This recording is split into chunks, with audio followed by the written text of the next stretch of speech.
இப்படிலாம் தோணுதா? ரீசெண்டாக ஒரு மூவி போயிருந்தேங்க. எனக்கு அந்த தேட்டரில் கேட்டது எல்லாமே, சாங்ஸ் வரப்போ கேட்குறது எல்லாமே ஒரே ஒரு சவுண்டு தான். ஆ ஊ ஏ ஊ ஆ ஊ ஏ ஊ. இல்லை, எனக்கு புரியல. நான் நினச்சேன், சரி இந்த அவனிவன் விஷால் சாங் மாதிரி படத்தில் லிரிக்ஸே இல்லாமல் ஒரு ஃபுல் மூவி இப்படி தான் இருக்குது அப்படின்னு நினச்சேன். அப்புறம் வெளியே வந்ததுக்கப்புறம் ஃபோனில் கேட்கும்போது தான் தெரியுது அந்த பாட்டில் லிரிக்ஸ் எல்லாமே இருந்திருக்குன்னு. எனக்கு புரியல. இப்போ நான் ஏதாவது சரி ரொம்ப டிப்ரெஸ்டாக இருக்குது பாட்டு கேட்கலாம் அப்படின்னு யூடியூப் பக்கம் போய் give me Tamil songs of 2025 26ன்னு போட்டேன்னா, 24 போட்டேன்னா கூட ஒரு 3-4 பாட்டு தாங்க ஒரு வருஷத்துக்கே ஹிட் ஆயிருக்கு.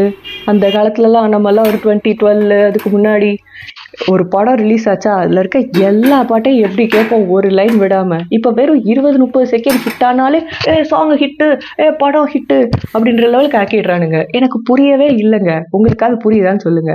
ஏண்டா ஜென்சிஸ், உங்களுக்கு உண்மையிலே இந்த பாட்டெல்லாம் பிடிச்சதான் கேட்குறீங்களா? இல்லை ஐயோ இப்படி ஒரு படம் ரிலீஸ் ஆயிருக்கு, புதுசாக ரிலீஸ் ஆயிருக்கு, நம்மளும் அந்த ட்ரெண்டில் இருக்கோன்னு காமிச்சிக்கிறதுக்காக சும்மா அந்த பாட்டுக்கு நீங்களும் ரீல்ஸ் கிரியேட் பண்ணி ட்ரெண்ட் பண்ணிக்கிட்டு இருக்கீங்களா? உண்மையை சொல்லுங்க. நீங்களும் பழைய பாட்டு தானே கேட்டுட்டு இருக்கீங்க.